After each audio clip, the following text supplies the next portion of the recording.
Have you ever felt like you're in hell? Literally, sometimes the ADD, ADHD brain and the driven brain is designed for a very chaotic, trauma-filled world. But if you are sitting there, really sitting in the darkness, and that ADD spin, some of us, can go really dark. Why is going dark good? If you have ever questioned why you're on this planet, why am I here? There's only one answer to that truly everyone on this planet currently is the truth, is that your parents had sex. And so prior to that, you were in two different places at the same time. You were in your mother and then your father, and then magic happened. And all of a sudden you exist. Prior to this, time did not exist for you. But once you exist, this continuum of time. So here's time. And time is this unfolding mystery. Like, is there really such a thing as time? There is, because I have a watch and I can measure it. So in objective reality, for me as the individual that does exist, because my parents had sex and put me here, creates this continuum of my experience of time. But that was long ago, 57 years ago. Parents had sex and boom, I'm here. And so here's the present moment. And this capacity to actually understand how we're making sense of this bizarre experience. There's two operating systems. We have one up here that is the measurement of time, and that's called the neocortex. And then we have one down here, this operating system down below the nose, that is a real-time operating machine. It's a lizard brain, foundational lizard wiring, and so it's a reactive mechanism to things that are happening in the present moment. And how does this thing work? It's very simply a recording device, and it records. Here's the next thing on this chart. It records feelings of pain. And so as we are experiencing these feelings of pain, it gets greater and greater and greater and greater and greater. And as a biological animal, we are wired to avoid pain. Why? Because pain is a signal that there's something wrong or there's something that I should avoid. And we'll get into it a little bit more, but this very simple concept of pain, and we are a fear-based machine. And so we are wired to be scared of pain. That's key in this understanding of hell rounds. And so as we are wired to experience this sensation of pain, you touch a stove and it's got this instantaneous wiring system, goes all the way up the arm, hits the spine, hits this thing that runs up and down our back and brain stem. And we have this magic limbic cluster, but this thing and this thing, very simply, stove, rip, hits the spine. The spine then sends back an impulse to contract muscles. And all of these experiences are recorded in the body. These programs that are wired into our DNA were there pretty much fixed. 30 years later, now that we have functional MRI and actually microscopes, you can see in the nerve level how these things are recorded and literally little ticks in the DNA. So this is a hardware system, meaning that it's hardwired. It's actually a real computer system, so to speak, incredibly complex, but this spine, and it is a reflex. You don't have to think about it. It thinks for itself. What happens next is that this thing is the software writer for the hardware system, and that software writer records immediately before and immediately, around the time of the trauma, the patterns in the environment that are coming through our sensory system. And so eyeballs, one of the most important sensory systems that keeps us safe, registers square, 4 circles, and then this thing, very simply, anytime that pattern is matched, a little bit of that trauma is released into the body. It pings our radar. So you walk into the kitchen and you looking around unconsciously below our conscious awareness, we go into a little tense just because the patterns match. Imagine if you're a parent, you watch your 4-year-old kid running towards the stove and this man, blah, because you can anticipate the pain that's going to come.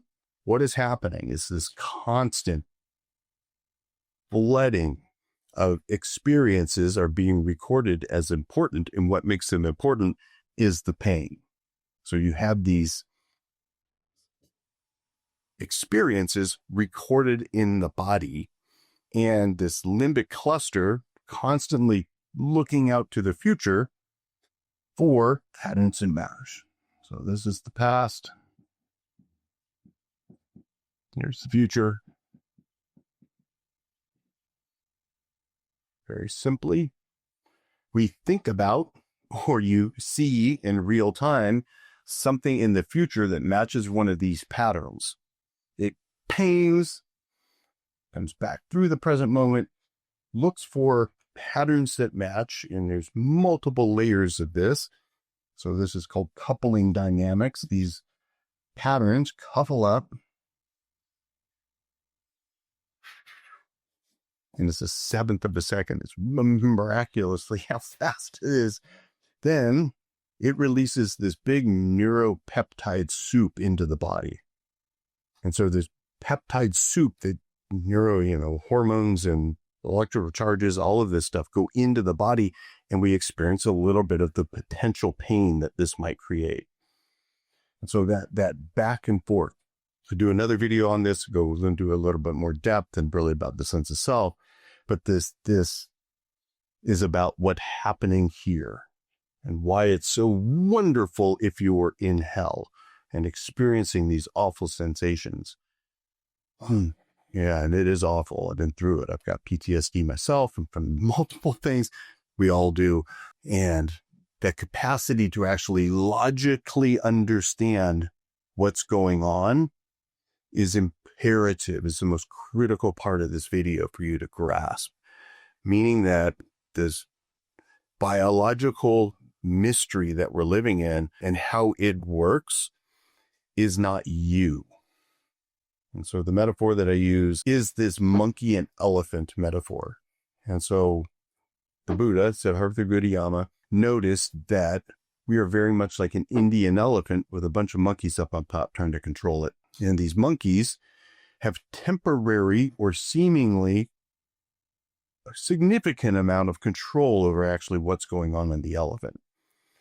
But as the elephant gets more and more filled with these sensations, we have less and less control over the elephant, to the point where some, phobias, true phobias, some people see a snake and they run no matter what, because the elephant is taking charge of their life and the monkey mind is out the door.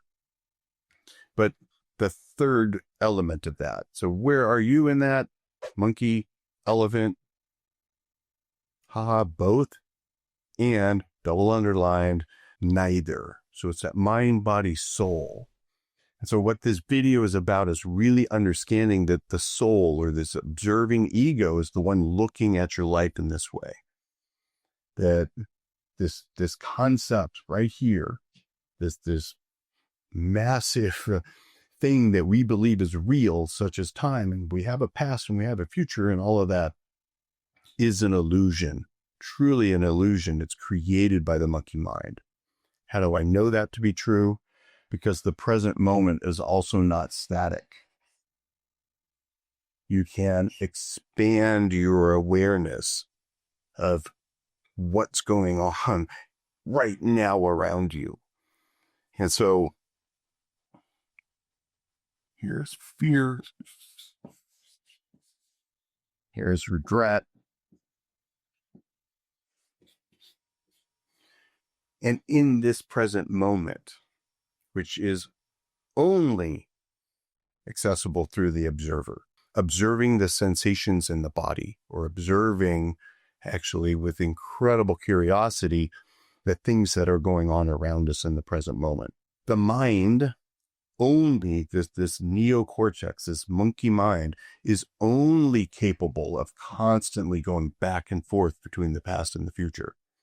The moment you are in the present and you're just curiously observing, but then label something doorknob, that thought is coming from a label that you had in the past, projecting it in the future, and it fills it full of meaning. In the present moment, none of that exists.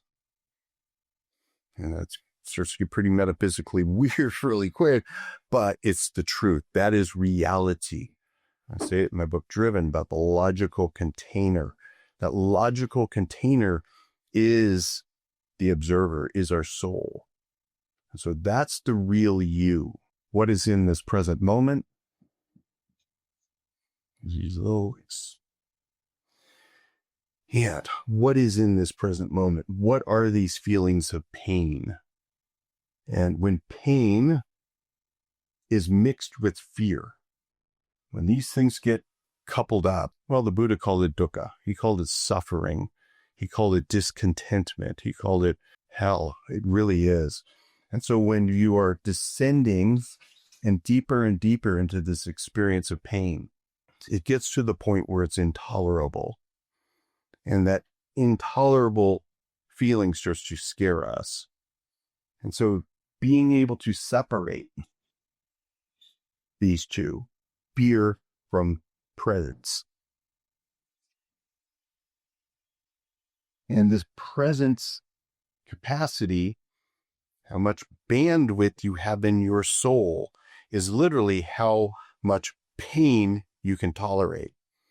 I got videos coming about me doing cold plunges and all this crazy so I can actually strengthen my soul. And so if you're ADD, ADHD, and you're spinning into these depths of really feeling tremendous amount of pain, that is something that, as driven people, as ADHD, trauma-based personality types, we are actually designed to really challenge this. And so a lot of my clients, a lot of you guys that are driven, have tremendous amount of pain tolerance. Navy SEALs. And why would that be? Because we're actually designed to live in a world where pain is the potential. We're designed to live in a trauma-based world. So let me talk more about this presence. What is in the present? This pain. What does pain signal? Pain is a signal that tells us we are separating something in our need for survival. You cut yourself. That pain that is a separation from my need for health, for my need to actually be healthy and to survive. So you step on a tack and it's, ow! That signals important, matters. And so obviously we are going to be scared of this signal that you're going to be separated from something that is very important, such as life. The other thing that is critical for our survival as a species, and I draw this little line right here, this period of our life, somewhere from birth to about 2.5, maybe even 3.5, we are essentially a ball of meat, ready for a saber-toothed tiger to come and eat. We are completely helpless to survive, and we are dependent upon our parents or dependent upon the tribe for our survival. So most of all of this is really about separation from the tribe, or separation from, social validation. That's why, standing on stage and speaking is the most horrific experience for most people. Scary, because the pain that is there of being rejected by the herd. And so if you think about this as separation, these feelings of two, or subject and object, are being pulled apart. And therefore, very simply, what is the opposite of that? The opposite of that are feelings of one. This is feelings of unification or connection, attachment. And so this continuum that's happening in the present moment, this is pain, As we are going down, this going up are feelings of joy. Joy, unification, feeling, somebody's got my back, kind of, here's the pill to swallow about hell realms. And as we are descending deeper into hell, literally, what is hell?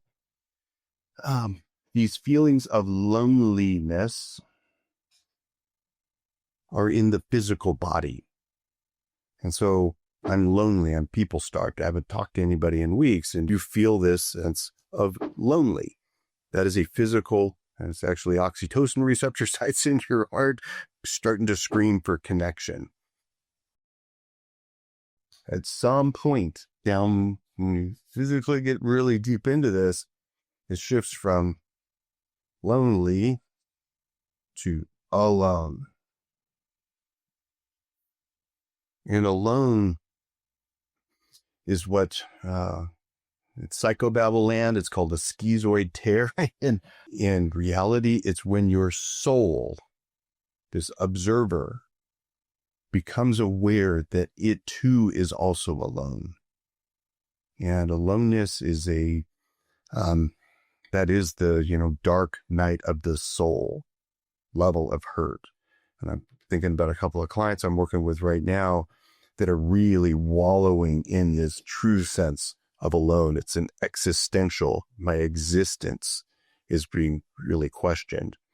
It is beyond just the physical level. It is actually in the spiritual level. And these feelings of hell, or true hell, are beyond words. Why am I so yay? Because these clients, what happens when you are in a trauma healing practice, and in this big proponent of trauma healing, it is the path to freedom. What is trauma? Trauma are all of these recordings that are stuck in the body, and self-protective motor responses, these patterns. And as you are doing the work, which is the breath work and the meditation and the cold plunging and the gaining greater and greater soul strength, or logical, rational, objective capacity to observe your physical body going into pain, you get to this point here where it's no longer about my physical body anymore. We've done enough work. We've gone into our past, connected these smaller traumas. And for every one of these traumas down below the line, this pain, there's an equal and opposite. Say this is a positive charge. This is literally a negative charge. And if you're able to actually sit with the strength in the soul to observe the sensations in the present moment without being scared of it. I'll say that again. Without this underlying resistance to feeling that pain, you're able to meet it with curiosity. You're able to meet it with compassion. You're able to meet it with really just curiosity, wonderment. Very interesting things happen. And this is biology, literally is biology. That as this condenses into a greater and greater physical hurt in the body, it hits the action potential within the cells, and the cells go, pow, and they release, and you have this very profound expansion experience. And that expansion experience connects to this contraction experience of feeling like you're two, and then all of a sudden you pop into one. They literally, and you land into a new capacity, new bandwidth in the elephant. So the elephant's able to actually work now in this operating range, knowing that, oh, this might be trauma. That's a weird sensation. Let me meet it with curiosity. Whoa, and it biologically rolls through the body and clears. And it literally erases these patterns from the body. So you're literally becoming more and more free to live in your soul and not be as scared. Here's the key of this, and this understanding that in the present moment, in this present moment, there is no fear. What do you mean no fear? There can't be. Fear is a biological interpretation of something bad is going to happen in the future. And there is no fear in the present. What is the only thing that's in the present is love.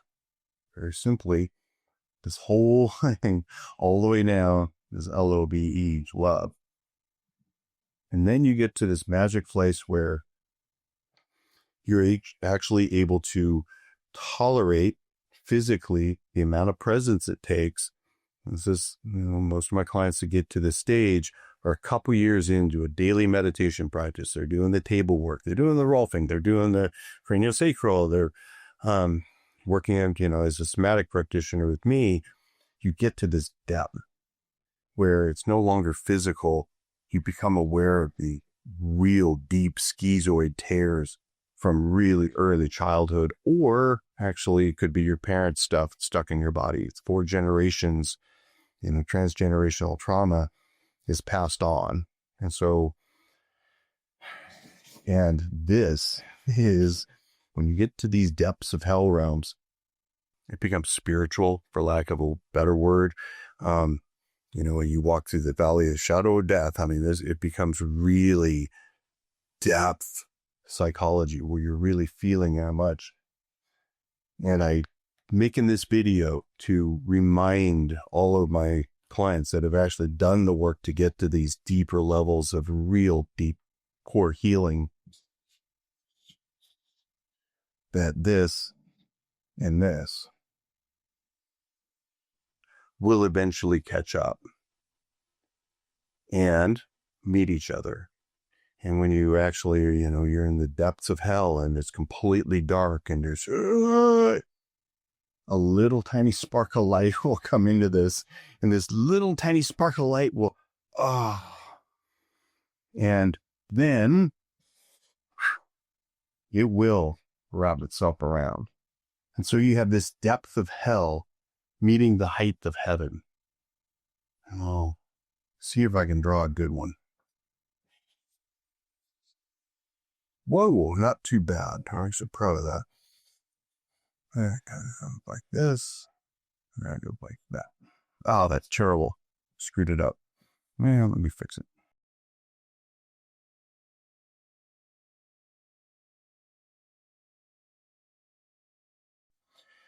And so call this the darkness.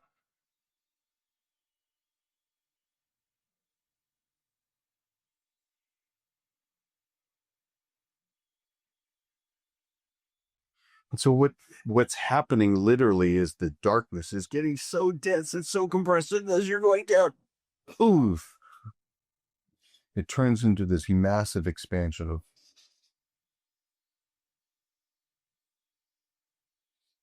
of light, of energy.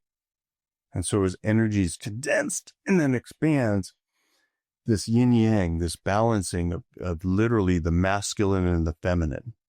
Because what does this take to actually get down here and tolerate is a tremendous amount of feminine compassion and stillness, and just allowing all of these horrible sensations in the body and on the soul level to actually get to the point where it just pop and lights up.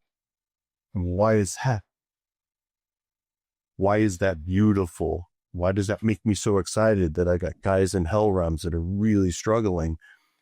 Most importantly, they're not alone in it.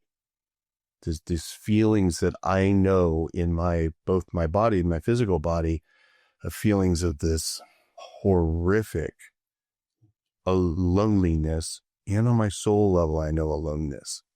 But I know in my soul level, the depths of my darkness, the depths of my feeling like there is no connection there. there too is God. There too is this connection. And as you get to this point where you have full capacity to experience all of this, the amount of freedom that's on the other side of going through hell, or going through the eye of the needle, as Peter Levine calls it, where your soul is literally being squeezed and compressed, and then it pops into complete liberation. Because remember, where is reality on this big mess of a chart? It is right here. We are in the present on this continuum of unfolding time. And this is both heaven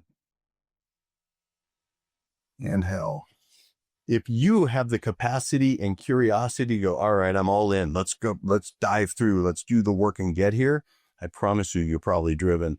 If this is the first time you've seen my videos and see how kind of nutty I can be, welcome. If you're questioning whether you're driven, go to amidriven.com. Take the assessment. It's a real assessment. And if you're wired in this way, I've got a bunch of other videos that dive into more about the trauma healing, more about the daily practices. A couple of links above. Welcome home. Welcome to the tribe.